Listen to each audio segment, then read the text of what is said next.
বিদেশ যদি কোনো আরবিয়ানদের ঘরে আপনি চাকরি করেন আর আরবি যদি ভালো হয় তাহলে কিন্তু ভাই সুখের কোনো শেষ নেই, আর যদি আরবি খারাপ হয় তাহলে তো দুঃখের কোনো শেষ নেই।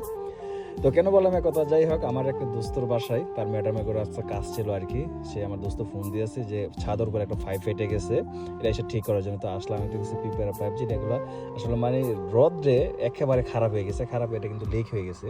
মূলত দেখেন, এটা কিন্তু হিটার মেশিন দিয়ে জয়েন দেওয়া কোনো সম্ভব না, কারণ যেহেতু এটা একবারে পাইপটা নষ্ট হয়ে গেছে। তো আমি একটা কালো সকেট আনছি, দেখেন এটা কিন্তু পলিথিন পাইপ, আমাদের এটা বড়দের ফিনিক্স বলে আর কি।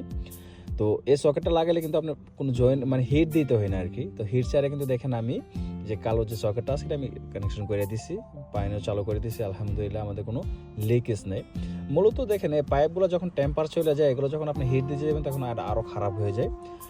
তো আমার কাজ ছিল মূলত অল্প কাজই ছিল, এই যে জয়েন্টরি ছিল শুধু। তো আমি পাইপটা জয়েন করে দিছি। তো মূলত দেখেন আরবিরা সেই জন্য